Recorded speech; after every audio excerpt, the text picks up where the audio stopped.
You know, Steve used to say to me, and he used to say this a lot, "Hey, Johnny, here's a dopey idea." And sometimes they were really dopey. Sometimes they were truly dreadful. But sometimes they took the air from the room and they left us both completely silent. Bold, crazy, magnificent ideas, or quiet, simple ones, which in their subtlety, their detail, they were utterly profound. And just as Steve loved ideas and loved making stuff, he treated the process of creativity with a rare and a wonderful reverence. You see, I think he, better than anyone, understood that while ideas ultimately can be so powerful, they begin as fragile, barely formed thoughts, so easily missed, so easily compromised, so easily just squished. You know, I loved the way that he listened so intently. I loved his perception, his remarkable sensitivity, and his surgically precise opinion.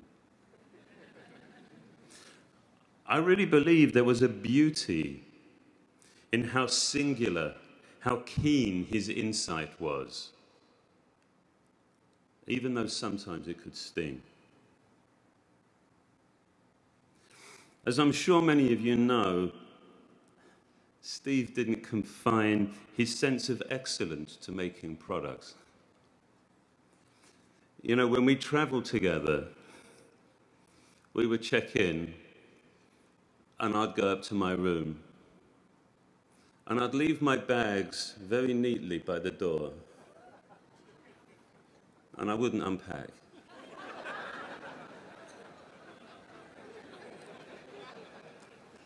And I would go and sit on the bed.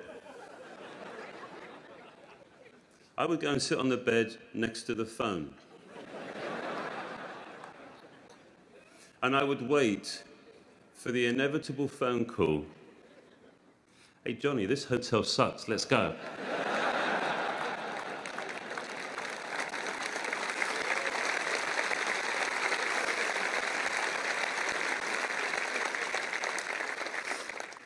He used to joke that the lunatics had taken over the asylum as we shared a giddy excitement, spending months and months working on a part of a product that nobody would ever see.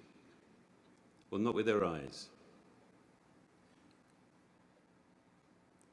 But we did it because we really believed that it was right, because we cared.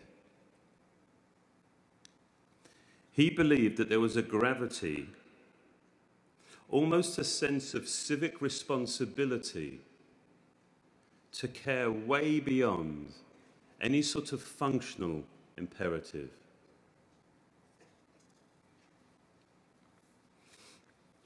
Now, while the work hopefully appeared inevitable, appeared simple and easy, it really cost.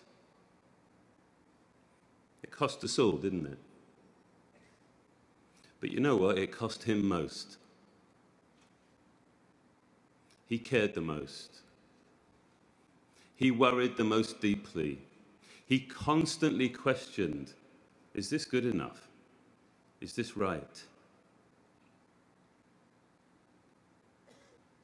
And despite all his successes, all his achievements, he never presumed, he never assumed that we would get there in the end. When the ideas didn't come, And when the prototypes failed, it was with great intent, with faith, he decided to believe we would eventually make something great. But the joy of getting there, I loved his enthusiasm, his simple delight, often I think mixed with some relief.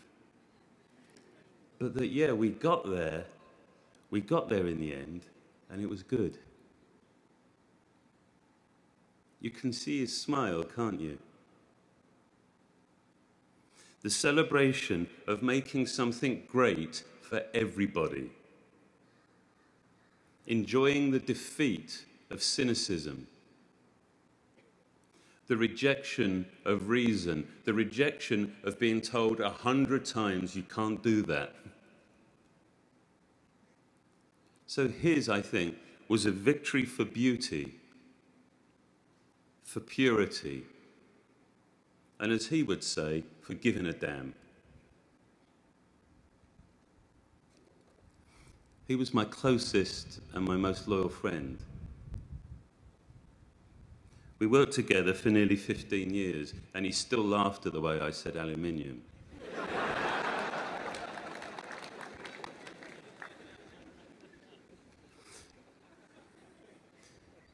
For the past 2 weeks, I think we've all been struggling to find ways to say goodbye. This morning, I simply want to end by saying thank you, Steve. Thank you for your remarkable vision, which has united and inspired this extraordinary group of people. For all that we have learned from you, and for all that we will continue to learn from each other, thank you, Steve.